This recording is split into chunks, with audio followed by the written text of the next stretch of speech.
Alright, so here we are. We've got everything connected to the solar charge controller.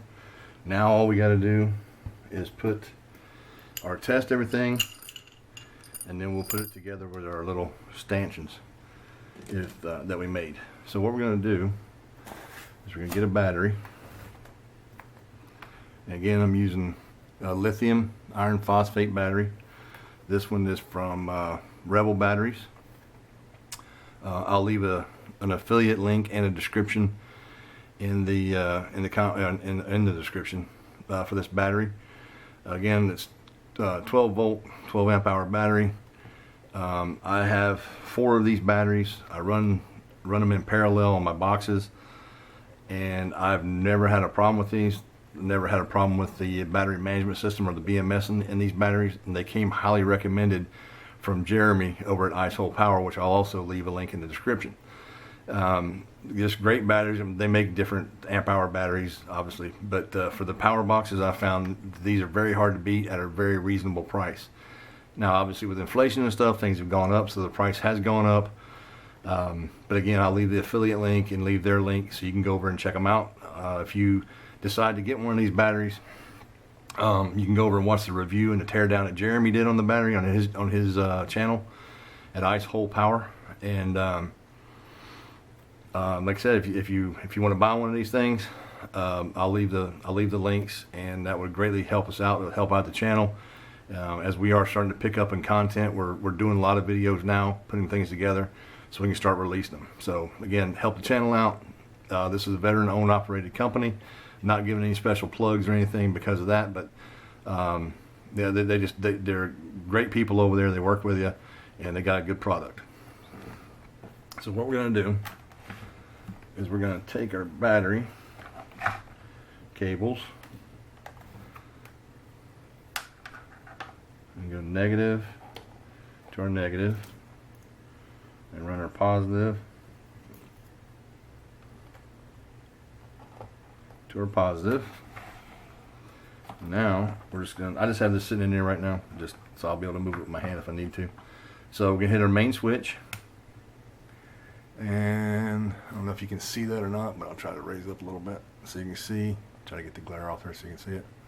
So you can see the digital display there. We got 13.2, and then there's buttons here. You can set it to the little piece of paper that comes in with the solar charge controller, and you can set that, which is good. I'm not going to go for that piece, but it does come with a set of instructions. So, all right. So first things first, we've got power to the whole box.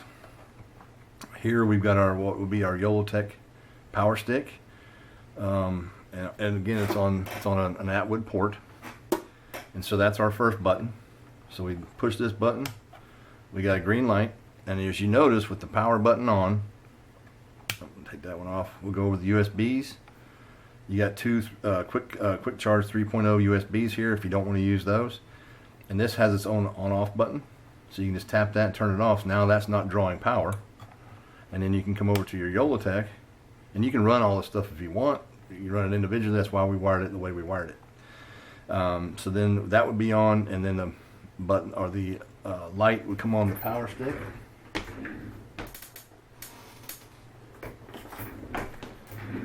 So there's a little LED right here.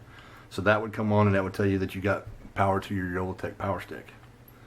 And we'll go over that in our outside demonstration. And I am going camping and fishing this week, so I'm going to get some video from that, and then I'll bring that back and then I'll do the wrap up after my trip. Okay, so then we can turn that off. So now no power is going to our USBs, no power is going to our YOLOTech power stick port. Now we hit this one, and we've got our green LED. We hit our white light, and now we got our flashlights on the other side. Turn that one off. Now nothing's drawing power except the digital display and the little chip in there, and the switch here when it's LED, so it's next to nothing on a power draw. And we'll do our red LED. I bet that one came disconnected because of the length. All right, let me check that one, and I'll get back to that one. So we have our amber light, we have our flasher. That red switch has been giving me problems, so I'll have to go back and check that one. And then we have our Ice Hole Power. This is our, remember, this is our glow cup for a jig, you know, you're using the jigs at night or crappie jigs, whatever, you can charge them up with UV, and then they'll glow in the dark when you're in the water. So there's that. Okay, so the only thing we got to troubleshoot is the red power switch here, and it has been giving me some problems. We'll just leave that disconnected for a second. So what we're going to do is we're going to make a longer cable here. So all we need, you know what, I may have some red wire already off. So let me get the tools we're going to need here. We're going to need the regular. We're going to need the dies for that. Let me see if I have wire as well. Yeah. Oh yeah, that's plenty. Okay, so we got the wire, we're good there. We're going to need a male adapter. And we're going to need a flag adapter. So let's push this out of the way for a second. Now remember, when we talked about making these earlier, just run your length of wire. So we know that's short. So all I'm going to do is I'm going to take this thing and I'm going to double it to make sure I have plenty. Double the length of that. And that's going to give me plenty to reach that thing. So all we're going to do is we're going to cut it. Alright, so we're going to come in here, we're going to strip our wire. So we're going to take that, just going to twist this together. And remember, this is tinned wire, so it's coated, so it's not going to corrode as fast as regular copper wire, which is a good thing. We can put that in there. Now, because this is a regular length male terminal, we're going to use our regular crimper. So we set that in there, push on a little bit. We've got the flag terminal locked in with our crimper. We're pushing in on the wire or on the insulation. Slowly start to squeeze. There we go. Always give your pull test. So you got hold the wire, pull the terminal, hold the terminal, pull the wire. Good solid connect there. Okay, so then on the other side, we're going to come over here. I'm going to strip our wire. I'm going to discard our trash. We're going to twist it. And remember, this is going from the power out of the switch to the component. So for that, remember I told you in the other video I got a set of dies for our flag crimpers here. These are valuable, even though I don't like using flag terminals and regular terminals. I mean, it does come in handy. So this thing has 2 screws. All we do is going to swap out bits. 2 screws here. And we're just going to loosen them up. Oop. There we go.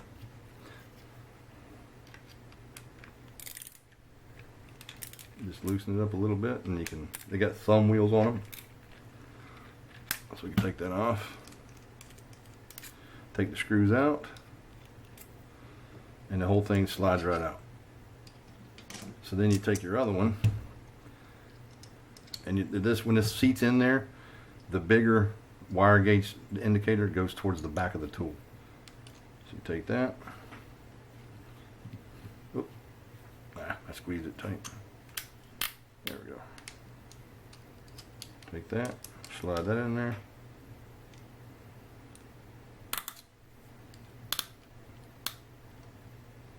Just line up your holes. Okay. And you can reinsert your screws. Oh, I don't have it aligned. Maybe it's not grabbing. Did I miss it?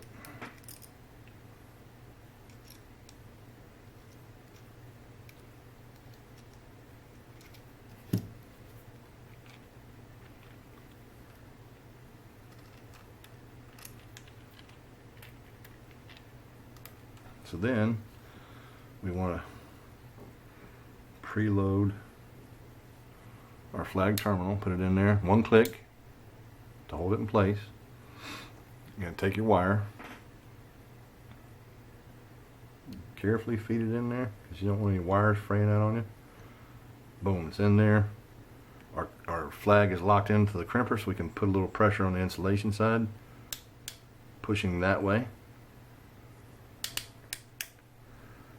Nice. It felt like a good crimp there. So again, I hold the flag, pull the wire, hold the wire, pull the flag. It's nice. It does feel just a touch loose. So again, like I showed you earlier in the video, it's not loose, but it just kind of feels that way for me. So I just want to make sure. So I come in here on my red dot, red flag, red dot for 18 to 22 gauge wire, and just give it a little extra squeeze. You don't have to go all the way down on it, just a little bit. Yeah, that's much better. And now all we do is reconnect our flag to our power out, which is the middle switch. Oop. Let me tighten it up just a little bit. Now remember, when you take that extra little crimp and put on there, sometimes it can open up those little holes in there. I just take them just with a pair of needle nose and just barely squeeze them back down just a little bit to close that gap. And what that'll do is it will help you when you push your flag terminal on your lug, your solder lug of the switch. It'll give you a tighter connection, and you can feel it kind of, not really a pop, but you can feel it kind of snap into place, I guess is a good way to put it.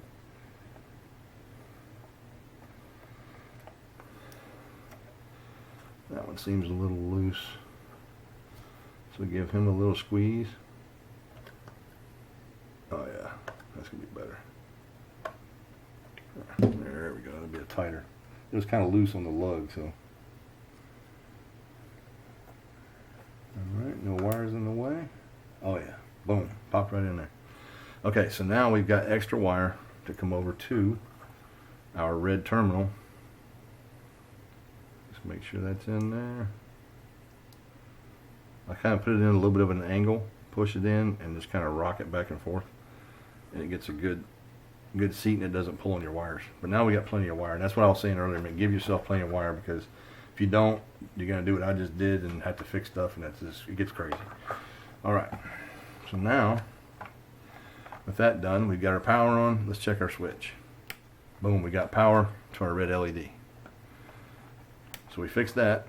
Here's your SAE port. Now there's no lights on this thing, but when I plug a solar panel into here, if I was outside on a sunny day, which it's not, you would see the solar icon come on here, and then you turn your master switch on, turn everything else off, plug your SAE port from your solar panel here, and it will charge your batteries. Now, one thing about the batteries that I highly suggest, charge your batteries on a battery charger at home.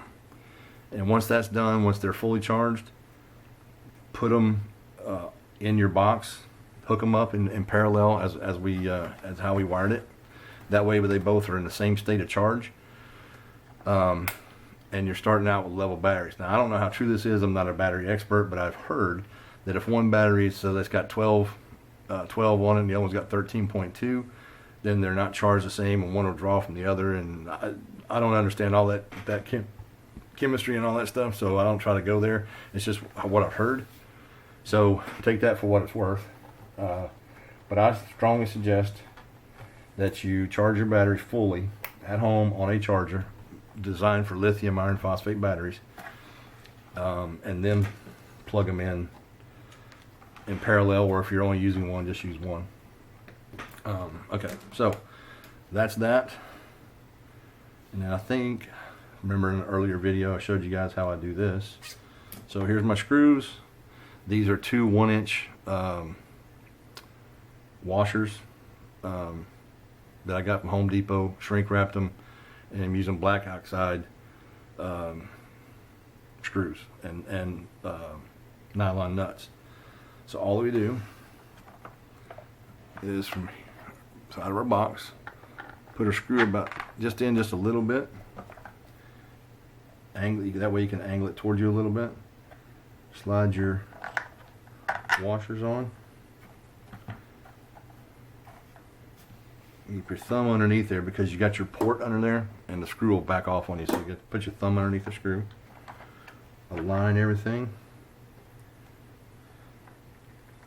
and just put those on. Don't tighten them all the way down, just kind of finger tighten it a little bit. So I'm going to go ahead and put the rest of these on and get that done.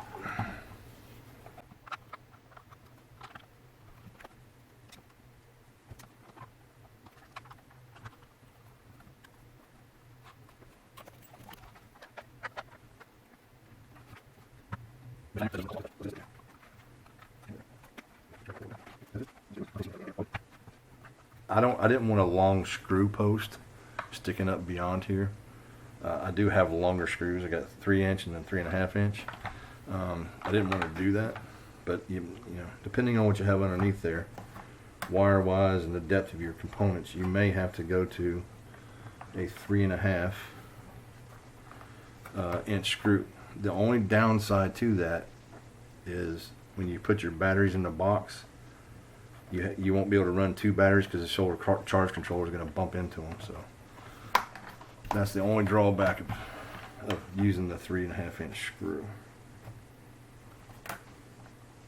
So from here, all you do, as you can see, the presentation, minus these 2 wires that go to your battery, all your wiring is hidden. There's nothing, like when you close the box lid and you open it up, you're not going to have wires catching on stuff, or if you have something else in the box.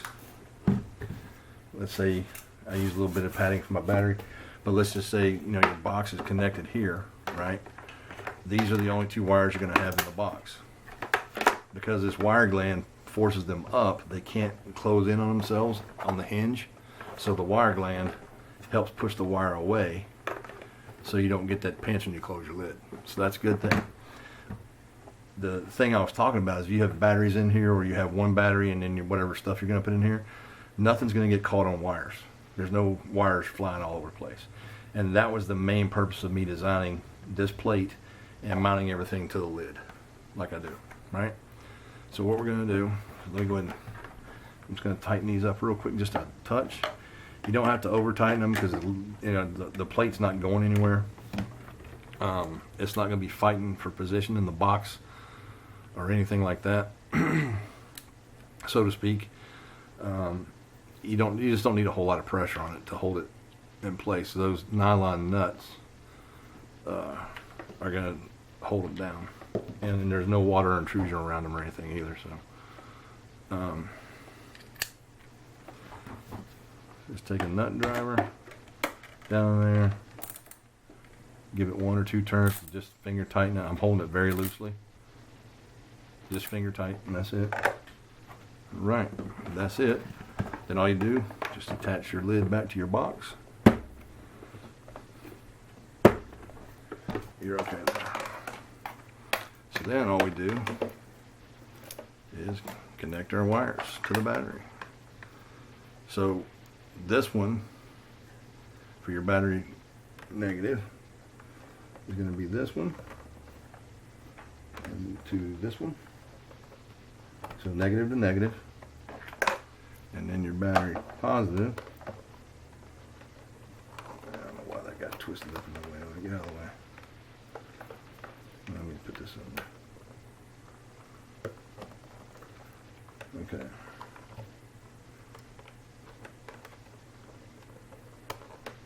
And where's our other one? Where'd it go? There we go. Push it over. There we go. Now you got them wired in parallel. So your negative wire goes to your negative post, and your positive wires go to your positive post. I should have probably made that a little bit longer.